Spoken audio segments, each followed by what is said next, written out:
Benar-benar gratis. Orang karena mengkritik, Oh, luar penasaran, biasa. jadi akhirnya Terima nonton. kasih. Terima kasih sekali. Publisitas gratis ya Pak? Oh, gratis. Jadi dari mulai program-program kita, apakah Jaklingko, apakah itu, kami bersyukur betul dengan buzzer-buzzer itu.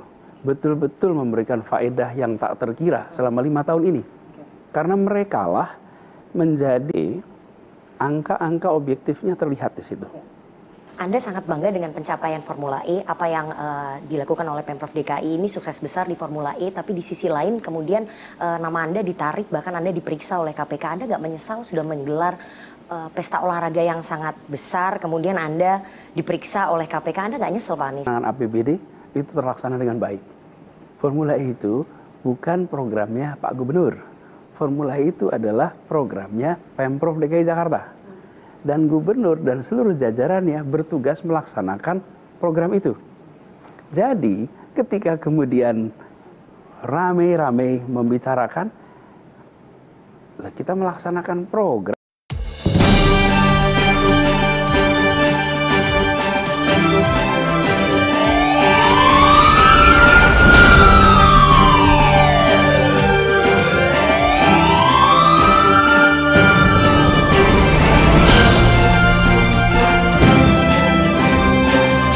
Apa kabar Pak Anies? Baik, Mbak Rifana, alhamdulillah. Terima kasih sudah meluangkan waktu berbicara politik di Political Show.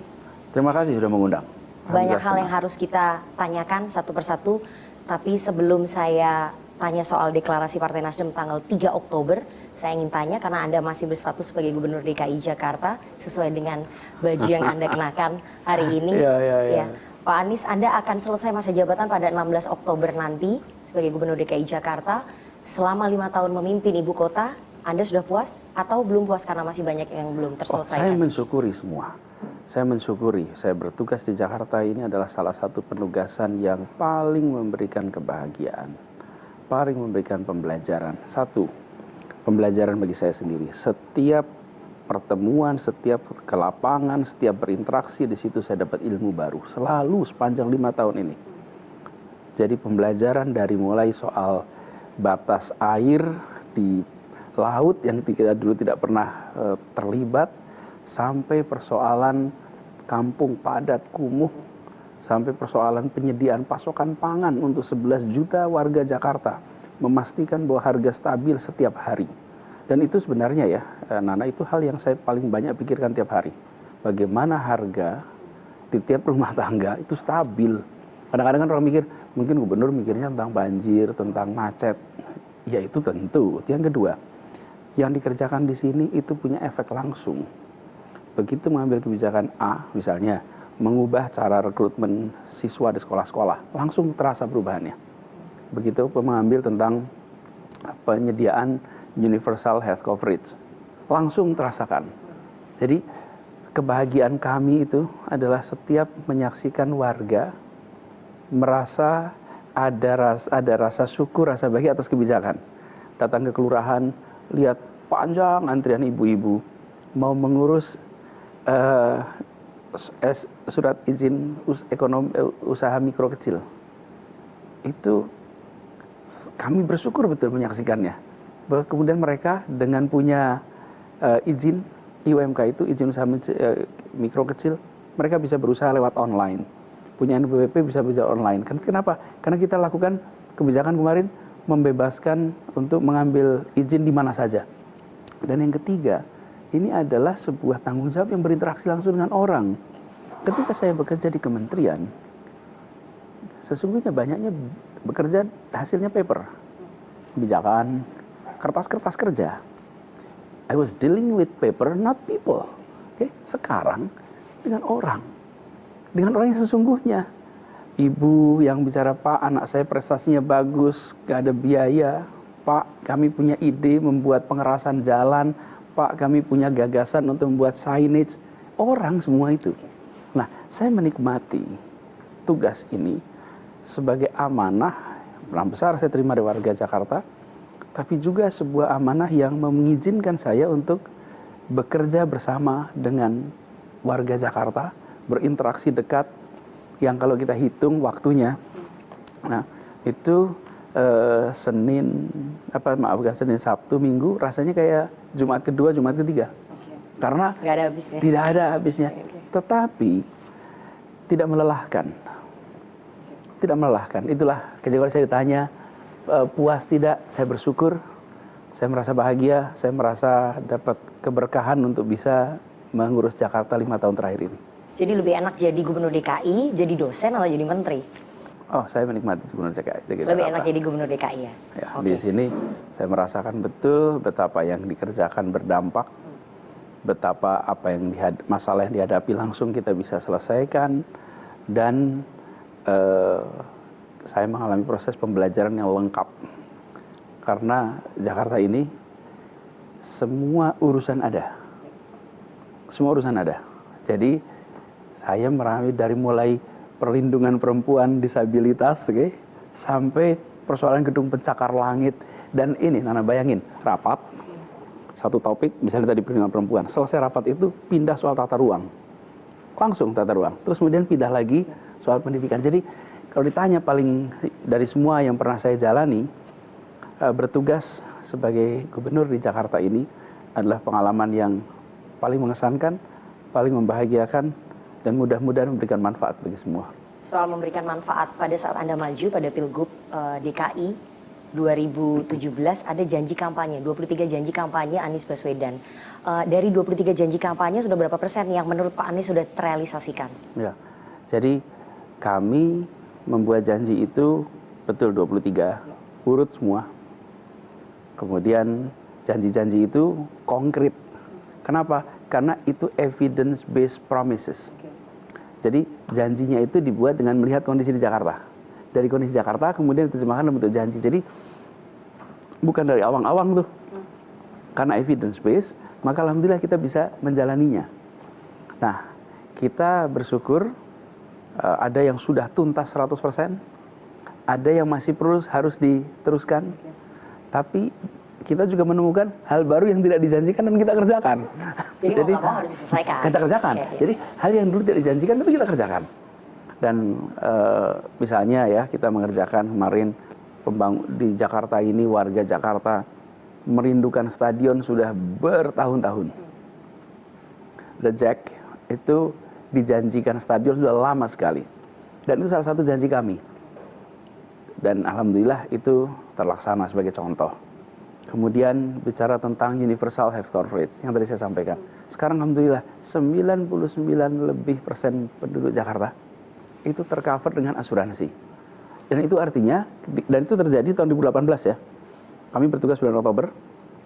Tahun itu juga kami tingkatkan dari 77%, 73% menjadi 99%.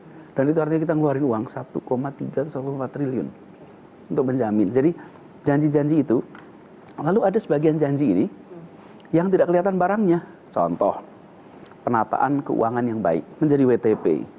Itu kan nggak kelihatan fotonya tuh, tapi tata kelolanya diperbaiki.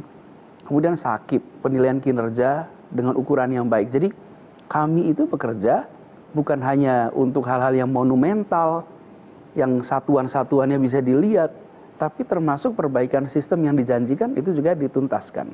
Nah, tapi pemerintahan itu adalah proses yang ada continuity. Kita membuat sebuah langkah menunaikan janji, sesudah itu nanti akan muncul ekspektasi baru. Ekspektasi baru itu menimbulkan masalah baru. Karena ekspektasi kan penyebab masalah. Ini kenyataan ekspektasi, oke ada masalah, yuk ditambah selesaikan. Jadi kami melihat alhamdulillah, kami bersyukur. Sempurna tentu tidak, bisa dicari kanan kiri. Tapi kami bersyukur itu bisa tuntas.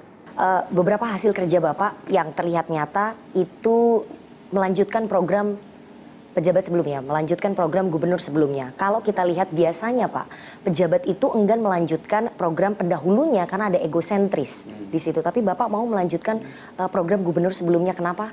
Anda mau lakukan itu? Iya, dulu saya di luar pemerintahan. Saya sering lihat pemerintahan. Kenapa sih orang ini pada nggak menerusin program sebelumnya? Dan saya merasa, kan sebagai warga kita tuh ingin continuity. Tentu ada change, apa yang diperbaiki, apa yang dikurangi. Jadi kami ketika mulai bertugas itu, kita bilang, satu, apa yang baik kita teruskan. Apa yang kurang kita tambahkan. Kemudian apa yang dibutuhkan baru, yuk kita buat yang baru, yang belum ada. Kemudian apa yang merugikan, itu dihentikan. Jadi 4 tuh kriterianya. Jadi Bapak nggak gengsi, mengakui bahwa program pendahulu memang wajib diteruskan Misalnya ataupun nih, bagus untuk diteruskan. Contoh ya, kita sekarang membangun namanya sistem Jaklingko nih, menurut sana nih. Jaklingko ini transportasi umum se-Jakarta.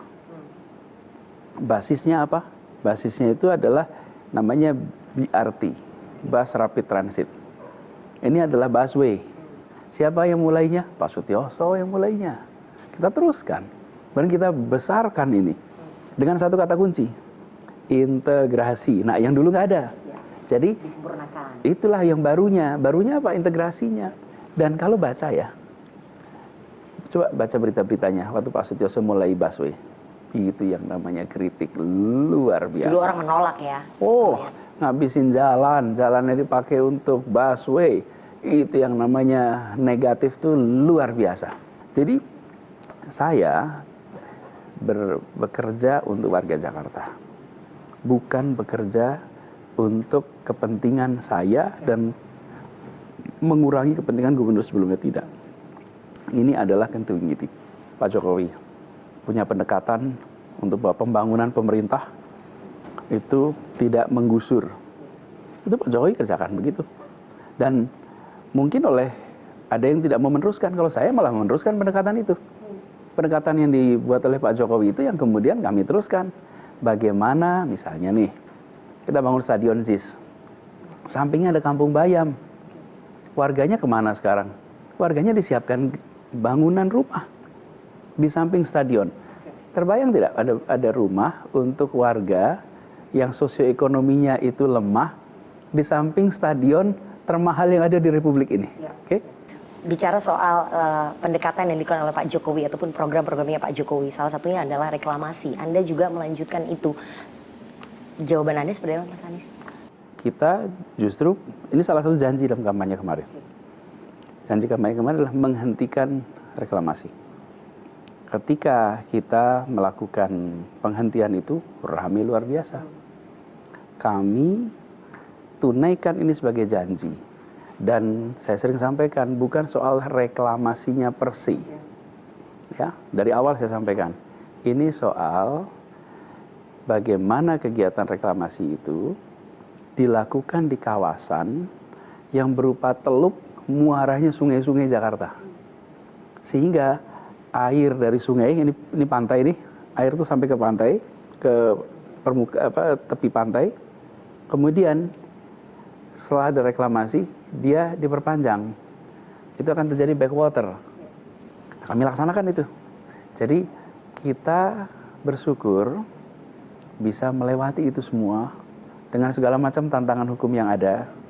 Dan apa yang kita lakukan ketika kita melaksanakan mengikuti semua ketentuan hukum yang ada. Dari 17 pulau reklamasi di Teluk Jakarta, Anda mencabut 13 pulau, mencabut izin 13 pulau, tapi 4 masih diteruskan karena memang sudah dilakukan pembangunan di sana. Salah satunya adalah Pulau G.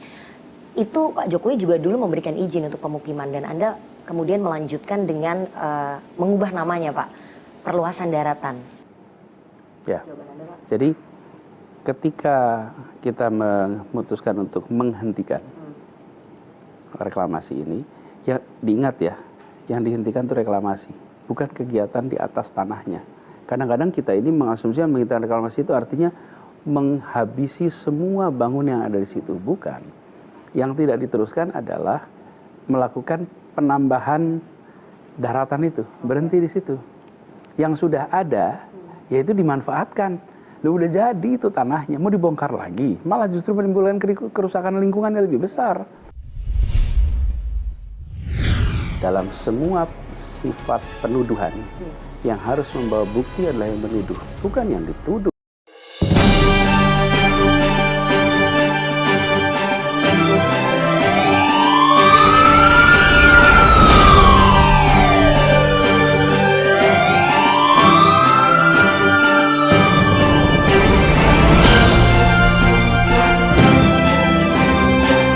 Satu kerja nyatanya Pak Anies Baswedan yang diwujudkan dalam program kampanye itu adalah menyelenggarakan pesta olahraga. Ya. Salah satunya adalah Formula E. Formula E ini Pak menuai pujian, tapi di sisi lain menuai kritikan dan ditarik ke kasus hukum. Tanggapan Anda? Ini adalah sebuah event yang sukses sekali. Event di Jakarta ditonton lebih dari 13 juta orang. Terbesar dalam sejarah Formula E. Sekarang saya bisa mengatakan itu karena pakai fakta. Kalau saya ditanya tahun lalu, itu adalah visi, bukan fakta. Hari ini fakta. Dan fakta juga bahwa perekonomian yang bergerak 2,6 triliun itu manfaat yang dirasakan oleh seluruh masyarakat di Jakarta. 2,6 triliun pergerakan perekonomian, ada hitungannya. Dan ini adalah seperti event-event dunia lain yang kita selenggarakan di Indonesia. Jadi, ketika kita mengatakan sebuah event itu baik atau tidak, jangan tanya siapa penyelenggaranya. Kalau saya suka penyelenggaranya, saya bilang baik. Kalau saya tidak suka pada penyelenggaranya, saya bilang jelek. Ini bukan soal Formula E. Bukan siapa yang berinisiatif. Dan ini tentang Republik Indonesia. Bagaimana nama Indonesia muncul di dunia. Bagaimana nama Jakarta muncul di dunia. Dan efek dari pergerakan perekonomiannya nyata. Jadi ketika kita menyelenggarakan Formula E ini baru dari awal memang sudah rame. Tapi ya Nana, saya sih bersyukur sekali. Saya ini terima kasih sekali dengan gelombang sosmed yang mengkritik. Itulah tim PR kami yang gratis. Benar-benar gratis. Orang karena mengkritik, penasaran, jadi akhirnya nonton. Terima kasih sekali. Publisitas gratis ya Pak? Oh, gratis. Jadi dari mulai program-program kita, apakah Jaklingko, apakah itu, kami bersyukur betul dengan buzzer-buzzer itu. Betul-betul memberikan faedah yang tak terkira selama 5 tahun ini. Karena mereka lah menjadi semacam brand ambassador kita yang mengkampanyekan program kita secara luas. Walaupun nuansanya kritik, tapi apa? Saya mempercayai warga Indonesia mengedepankan akal sehat, mengedepankan objektivitas. Jadi ketika mendengar informasi, ya kalau dikatakan sekali dua kali, barangkali mereka kemudian dianggap benar. Tapi lama-lama mereka akan lihat, dan itulah yang terjadi di Jakarta. Jadi ketika sampai pada Formula E, angka-angka objektifnya terlihat di situ. Anda sangat bangga dengan pencapaian Formula E, apa yang dilakukan oleh Pemprov DKI ini sukses besar di Formula E, tapi di sisi lain kemudian nama Anda ditarik, bahkan Anda diperiksa oleh KPK. Anda nggak menyesal sudah menggelar pesta olahraga yang sangat besar, kemudian Anda diperiksa oleh KPK, Anda nggak nyesel Pak Anies? Karena saya bersyukur bahwa program ini adalah program yang ada di dalam APBD kita, dan sebagai gubernur yang mendapatkan amanat atas perintah undang-undang untuk melaksanakan APBD itu terlaksana dengan baik. Formula E itu bukan programnya Pak Gubernur. Formula E itu adalah programnya Pemprov DKI Jakarta. Dan gubernur dan seluruh jajarannya bertugas melaksanakan program itu. Jadi ketika kemudian rame-rame membicarakan, kita melaksanakan program, siapa yang usul? Benar, yang usul dari pemerintah, dari sisi eksekutif. Tapi disepakati oleh semua. Bahwa ada orang-orang yang dulu menyepakati, kemudian dia membalikkan pikirannya, kemudian dia tidak konsisten dengan pikirannya, bahkan mengkhianati yang dia katakan, itu adalah pertanggungjawaban dia pada dirinya, pada Tuhannya, dan jelaskan pada anak cucunya. Itu maksudnya siapa itu? DPRD yang tanda tangan? Siapapun itu. Oke. Karena ada orang-orang yang mendukung, ada orang-orang, kalau tidak nggak akan jadi tuh. Tapi bagi saya, ini adalah sebuah amanat yang ditetapkan oleh Perda, yang ditetapkan oleh pemerintah provinsi, dan kami bersyukur amanat itu bisa dilaksanakan dengan baik, bahkan membawa nama baik Jakarta, ketemu dengan semua orang-orang yang terlibat dalam urusan balap mobil. Semua mengatakan ini adalah salah satu exposure terbesar, terbaik bagi Jakarta. Tapi program yang Anda banggakan itu ya, program Formula E itu dipakai untuk menjegal Anda dalam Pilpres 2024. Pak Anies nggak merasa? Jegal-menjegal dan lain-lain itu adalah tanggung jawab mereka yang melakukan penjegalan. Bagi penonton silahkan menyaksikan apakah sliding tackle ini adalah fair atau tidak. Saya sih main jalan terus saja. Apa yang saya kerjakan, bismillah dengan cara yang benar untuk kebaikan orang banyak. Bila kemudian ada yang tidak setuju, sampaikan, kita siap berdiskusi. Oke? Dan bila kemudian ada yang memutarbalikkan fakta, biarlah waktu nanti membuktikan fakta yang sesungguhnya seperti apa. Dan saya merasa yakin betul bahwa Allah itu maha membimbing. Saya sering sekali, Nana, dalam menjalankan tugas di Jakarta ini, ketemu dengan situasi-situasi yang sangat sulit, situasi-situasi yang seakan jalannya buntu, tapi Allah bukakan jalan keluar. Jadi ketika mendengar tentang apa itu penjegalan, udahlah biar itu urusan mereka. Urusan saya adalah menjalankan dengan cara benar, menjalankan dengan cara yang baik untuk kemaslahatan orang banyak. Biarkan nanti saya bertanggungjawabkan kepada Allah, kepada diri saya dan pada anak-anak saya. Dalam laporan koran Tempo disebut bahwa ada upaya untuk mentersangkakan Anda untuk menaikkan status dari penyelidikan ke penyidikan dalam kasus Formula E. Anda pasti sudah dengar kan Pak Anies? Anda melihat kecewa nggak sih? Karena kan Anda dulu termasuk orang yang sangat aktif di internal KPK, memberikan banyak masukan kepada KPK, tapi sekarang kondisinya berbalik.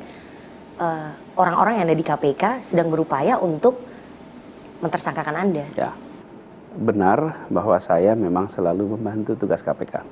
Sejak saya masih bertugas sebagai rektor, kami menetapkan mata kuliah anti korupsi sebagai mata kuliah wajib, MKDU, mata kuliah dasar umum, yang semua mahasiswa harus ambil. Dan satu-satunya universitas di dunia yang mewajibkan mata kuliah anti korupsi. Kemudian ketika KPK membutuhkan komite etik, saya siap tugas komite etik, bahkan saya ketua komite etik. Kemudian ketika ada tim 8, saya tugas tim 8. Kemudian ketika bertugas di Jakarta, kami bikin KPK Ibu Kota untuk mencegah itu. Dan sekarang saya pun masih yakin bahwa KPK bekerja profesional. KPK adalah lembaga terhormat yang memiliki tugas menjaga integritas. Dan mereka, saya yakin di dalam itu punya perasaan ini nama baik institusi, nama baik Indonesia. Sehingga saya yakin bahwa mereka bekerja secara profesional. Mereka menemukan banyak sekali laporan. Di Indonesia ini siapa saja bisa melaporkan siapa saja. Dan KPK pasti akan memproses itu sesuai dengan semua prosedur, sesuai dengan ketentuan. Meskipun ada intervensi politik di situ. Saya yakin KPK itu sanggup untuk menghadapi intervensi politik dari manapun. Karena nature-nya ini adalah lembaga penegakan hukum. Dan saya yakin KPK sampai sekarang masih bisa bertahan untuk menjalankan setiap langkahnya secara profesional. Tapi ada yang mengatakan bahwa ada invisible hand yang ingin menjegal Anda dalam kontestasi Pilpres 2024, Pak Anies. Sebagai politisi, saya harus bilang politisi, boleh nggak saya bilang politisi? Memang saya berada di wilayah politik. Oke, Anda berada di wilayah politik, berarti Anda adalah politisi. Sebagai politisi, Anda merasakan itu, ada invisible hand yang ingin menjegal Anda untuk maju dalam kontestasi Pilpres? Gini, invisible itu berarti tidak terlihat ya? Iya. Saya katakan yang terlihat saja. Okay. Gitu. Yang terlihat berarti ada yang ingin menjegal. Yang terlihat saya nggak melihat apa-apa. Oke. Yang saya kerjakan saat ini, misalnya begini, kalau kemudian ada kritik di sosmed, ada ini, saya nggak kemudian berkesimpulan, wah ini ada yang menggerakkan di belakang. Tidak. Setiap warga negara memiliki hak untuk menilai. Saya tidak bisa mengatur perasaan orang, pikiran orang. Oke. Sebagai pemerintah apalagi, kami hanya bisa mengatur tindakan, nggak bisa ngatur pikiran dan perasaan. Jadi ketika sampai pada apakah ada invisible hand atau tidak, biarlah nanti sejarah yang akan membuktikan. Karena hari ini kita yang sedang menjalani ini, jalanin aja dah. Yang penting kita jalani dengan cara yang benar. Mau ada invisible hand, mau tidak ada, itu bukan urusan saya secara langsung. Anda bisa pastikan nggak dalam wawancara kita ini bahwa tidak ada Rp1 pun yang mengalir ke kantong Anies Baswedan ataupun ke jajaran Pemprov DKI dari proyek Formula E dan tidak ada pelanggaran maladministrasi yang dilakukan oleh Anies Baswedan dan juga Pemprov DKI dalam kasus Formula E. Anda bisa jamin itu Pak Anies? Ya, begini, dalam semua sifat penuduhan yang harus membawa bukti adalah yang menuduh, bukan yang dituduh. Di mana-mana itu kalau Anda menuduh Anda bawa bukti. Habis energi semua orang kalau semua orang yang dituduh harus bawa bukti. Habis energi kita. Jadi yang harus bawa bukti adalah yang menuduh. Kalau Anda tidak bisa membuktikan tuduhannya, tidak bisa membawa bukti, ya batalin tuduhan itu. Jadi kalau Anda bisa seorang membuat tweet, ini ngambil uang sekian, bawa dong buktinya. Kalau Anda tidak bawa buktinya, jangan. Kalau tidak, semua orang kita bisa terima 10 tuduhan. Kita habis energinya membantahi semua. Gini, saya jalan saja. Bismillah, tawakal Allah. Bila Anda mengatakan saya ambil uang, habis saya tunjukkan. Bila tidak ada buktinya, maka tuduhan Anda batal. Jangan dibalik. Setiap orang yang dituduh harus memberikan pembuktian. Tapi saya tidak pernah terima. Dan memang ini adalah sebuah proyek untuk Indonesia yang kita berurusan dengan lembaga internasional yang memiliki reputasi, dan jangan membayangkan mereka beroperasi di negeri yang accountingnya masih bermasalah. Mereka itu beroperasi di negara yang aturan pembukuan, apalagi kalau sudah masuk ke dalam stock market, mereka itu punya peraturan yang sangat ketat. Tentu di sana juga masih ada korupsi, tapi jangan dibayangkan seperti ini proyek-proyek yang serba mudah untuk hengki-pengki. No, ini angka besar, ini nilainya besar, ini adalah reputasinya tinggi. Karena itulah kita jaga governance-nya dengan baik dari awal. Buat Nana tahu ya, semua rapat kita ada rekamannya. Semua rapat kita. Jadi bisa dibuktikan ya Pak? Bukan hanya bisa dibuktikan, artinya nggak ada yang ditutup-tutupi. Kalau rapat itu ada yang tutup-tutupi, nggak usah pakai rekaman. Nggak usah. Gitu. Tapi kalau nanti ada yang memaksakan, invisible hand kemudian memaksakan bahwa statusnya harus naik ke penyidikan, dari penyelidikan, dan Anda harus bertanggung jawab sebagai orang yang kemudian memegang proyek Formula E, bagaimana? Kalau tidak ada pelanggaran, ya tidak ada yang bisa dipaksakan. Anda meyakini tidak akan ada pemaksaan saya itu? Saya meyakini bahwa semua yang berada di KPK itu akan bekerja sesuai dengan aturan yang ada. Dan saya yakin mereka ini orang-orang berintegritas. Karena itu mereka bawa nama KPK. Jadi ada batas di mana segala macam tekanan itu, apapun tekanan itu, akan terhenti ketika integritas itu terjaga. Dan saya percaya itu ada. Jadi Anda masih percaya dengan banyaknya orang yang berintegritas di KPK dan bekerja berdasarkan bukti dan fakta ya? Dan saya juga tidak tahu apakah memang ada itu atau itu dongeng, saya nggak tahu juga. Oke, waktu yang akan menjawab. Tapi saya ingin tanya Pak Anies, Anda merasa tidak sih menjadi tokoh yang tidak direstui kekuasaan untuk maju dalam Pilpres 2024?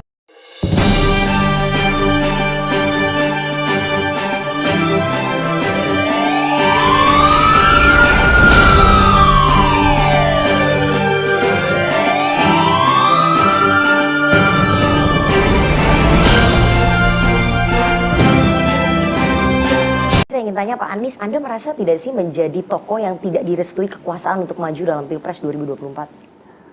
Saya ini baru tadi pagi dicalonkan, ya. Sebelum ini saya bekerja sebagai gubernur. Jadi nanti saya lihat deh hari-hari ke depan seperti apa, kan baru hari ini. Hitungannya baru berapa jam nih. Jadi saya belum tahu temperaturnya seperti apa. Anda sudah siap dengan serangan-serangan politik yang akan datang ke Anda? Setelah dideklarasikan setengah sobekan tiket karena tiketnya belum full. Tadi saya bilang, saya belajar dari sejarah. Memang ada kompetisi yang bebas dari fitnah, bebas dari serangan, bebas. Nggak ada. Jadi nggak usah cengeng juga. Ketika kemudian banyak serangan, ya kok banyak serangan. Memang di mana selama ini? Anda nggak lihat peristiwa di mana? Di seluruh dunia.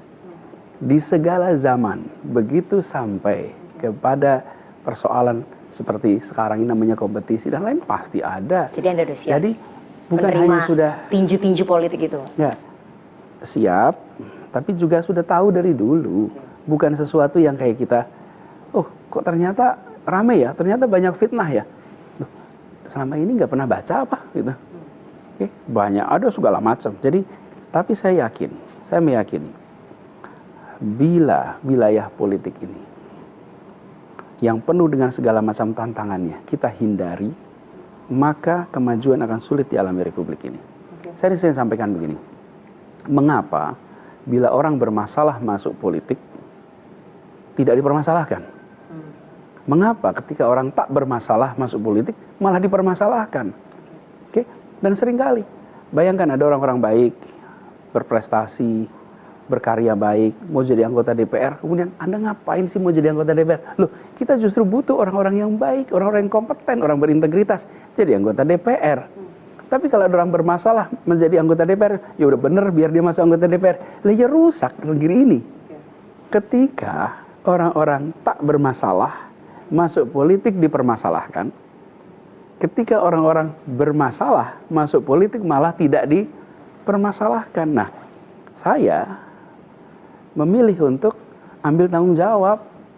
Ketika ada undangan untuk ikut bertanggung jawab atas perjalanan kota ini, saya bilang siap. Ketika saya ada panggilan untuk ikut bertanggung jawab atas perjalanan negeri ini, saya katakan siap. Bahwa dalam perjalanan itu akan ada tantangan, akan ada segala macam, itu adalah konsekuensi atas sebuah keputusan, dan itu adalah sebuah kenyataan yang akan selalu ada. Justru ujiannya di situ. Bisakah kita menjaga prinsip-prinsip nilai-nilai yang kita yakini? Itulah, dan saya kemarin menjalankan 5 tahun di Jakarta itu menengok ke belakang dengan rasa syukur.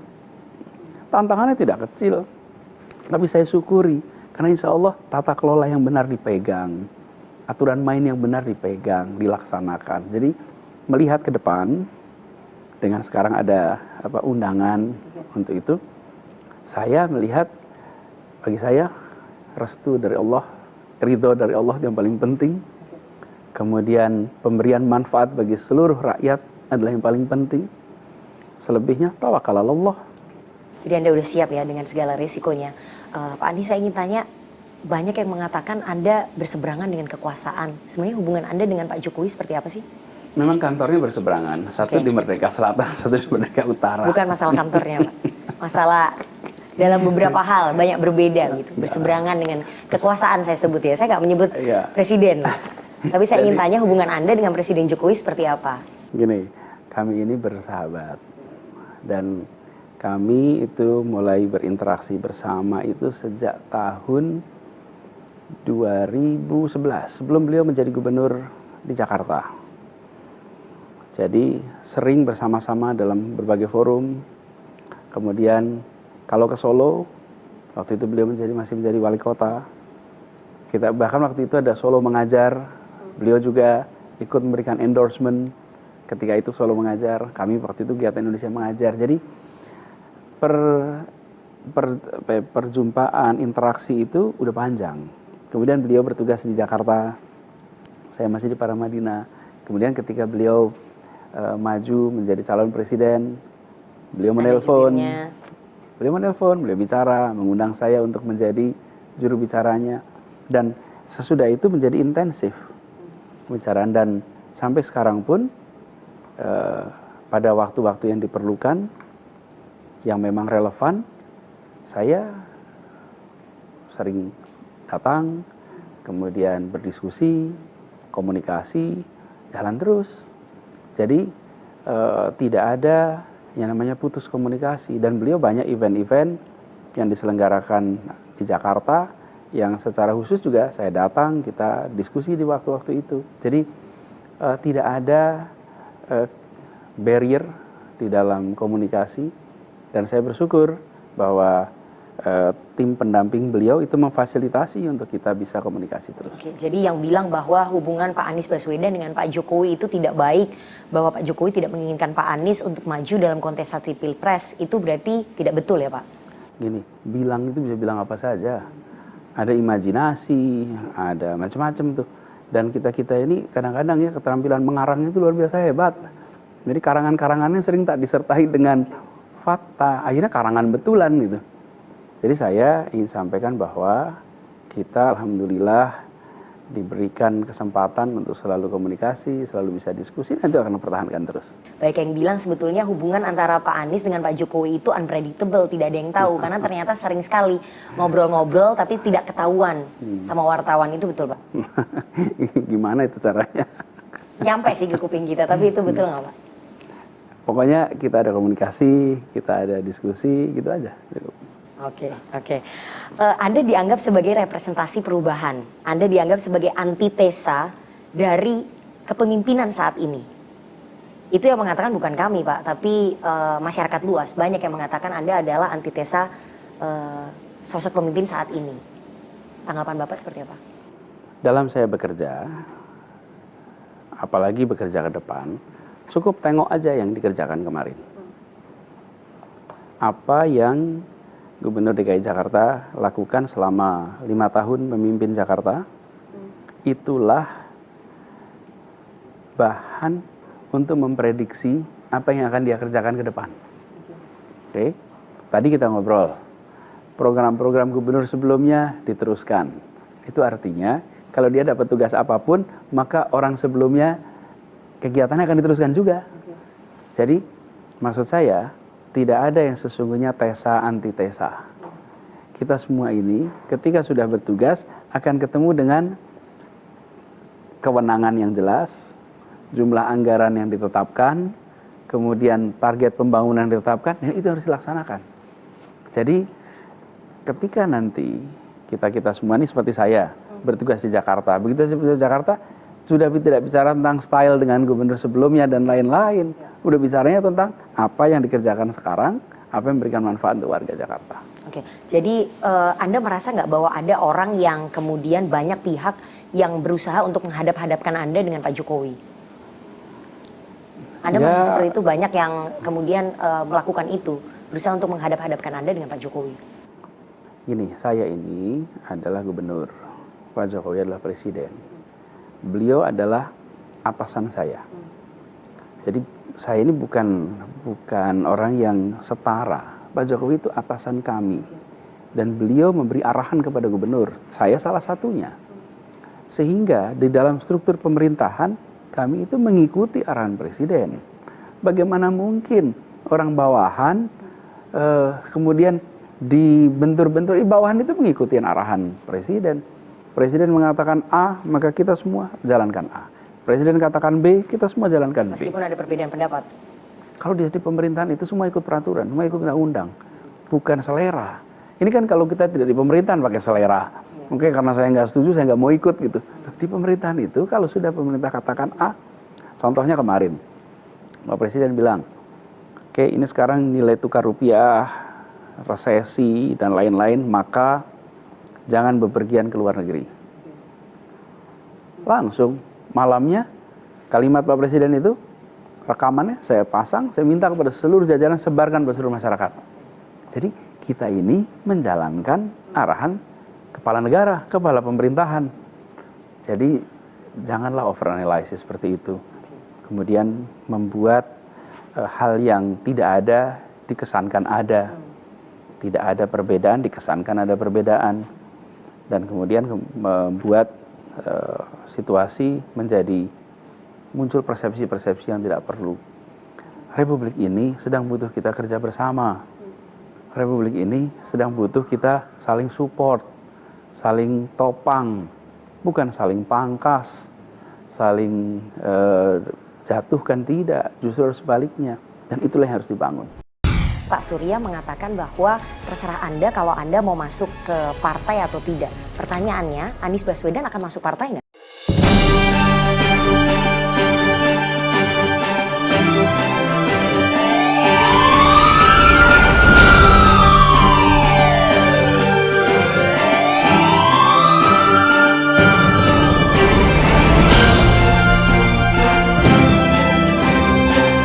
Mau masuk ke dalam kontestasi Pilpres, karena tadi kita sudah bicara soal pencapaian Anda di DKI, kemudian kasus, hubungan Anda dengan kekuasaan, ini yang paling penting masa depan, kontestasi Pilpres, karena menatap masa depan. Terus terang kami wartawan kaget Pak, karena tidak ada angin, tidak ada hujan, kemudian kami dapat informasi bahwa Partai Nasdem akan mendeklarasikan Anda menjadi bakal calon presiden tanggal 3 Oktober. Kenapa kemudian berubah dan mendadak sekali, Pak Anies? Mungkin harus dijawabin sama Nasdem ya, bukan sama saya ya. Saya kan pengantinnya Pak Anies. Iya, saya kan proses pengambilan keputusan itu ada di dalam partai. Saya menghormati sekali proses yang terjadi dalam partai politik. Dan saya berkali-kali mengatakan, Pak, kapan deklarasi, kapan ini? Saya bilang, saya ini adalah gubernur yang sedang menjalankan tugasnya di Jakarta. Proses politik biarkan berjalan oleh partai.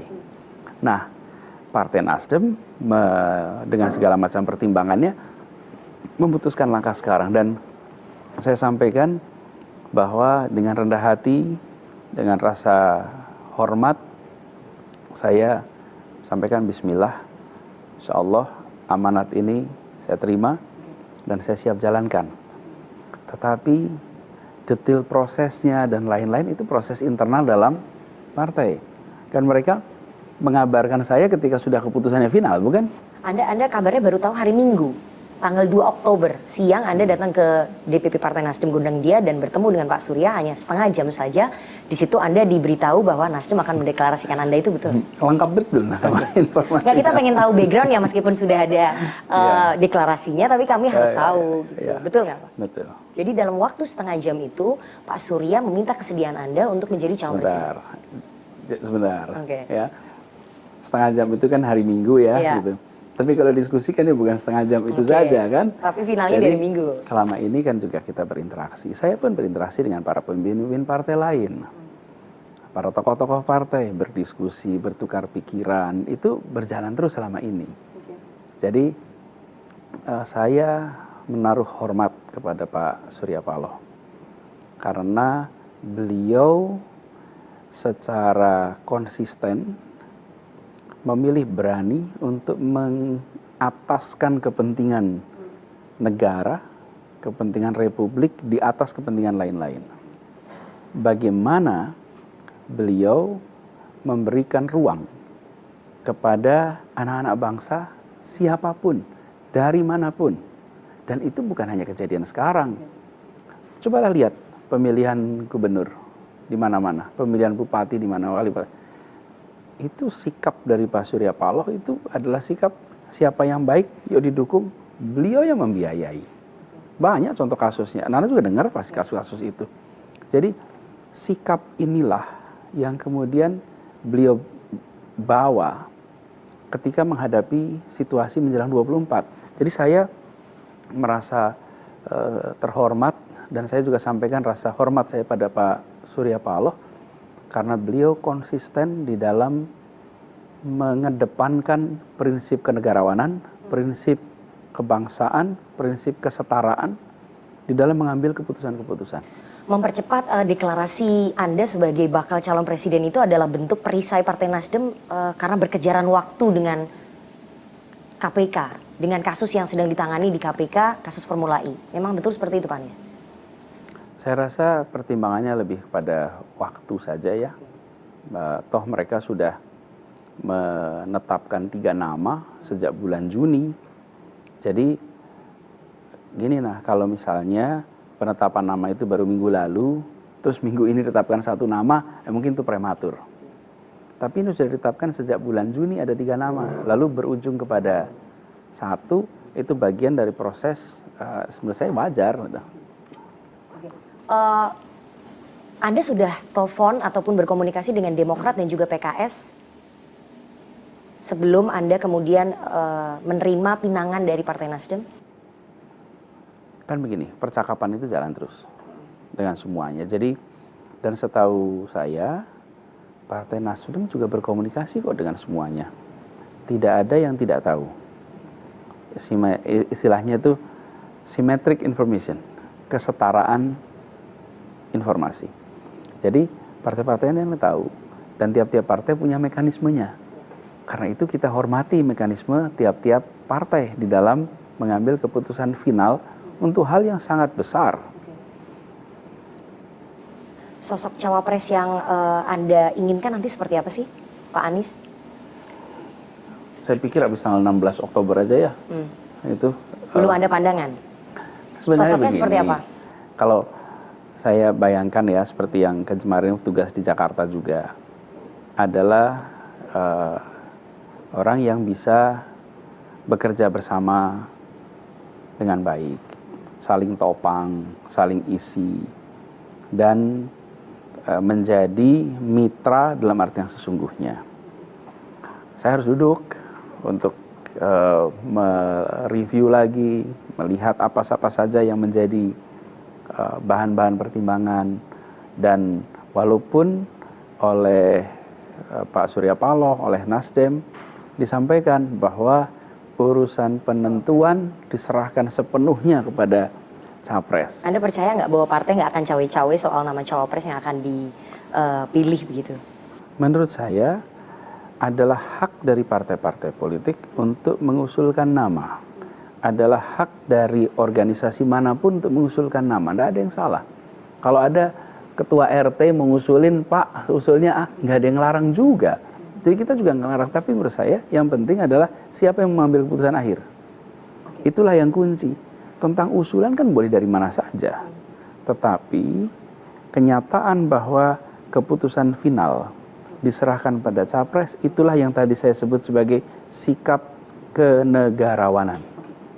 Terakhir Pak, saya harus tanya, tadi Pak Surya mengatakan bahwa terserah Anda kalau Anda mau masuk ke partai atau tidak. Pertanyaannya, Anies Baswedan akan masuk partai nggak? Ini lagi-lagi sikap kenegarawanan nih dari Bang Surya. Dan itu memang jawaban yang benar. Tapi Pak Anies sendiri Jawaban yang benar. Begini, berpikir saya untuk terus masuk lihat. partai. Beliau mengatakan tidak mengharuskan, tapi juga tidak mau melarang. Oke? Kan ada yang bilang gini, saya tidak meminta untuk masuk. Saya tidak mengharuskan untuk masuk. Oke? Ini beliau mengatakan tidak mengharuskan masuk dan tidak melarang untuk masuk. Jadi sekarang ini saya jalani dulu tugas ini sekarang. Saya sedang dapat tugas untuk menjadi calon presiden.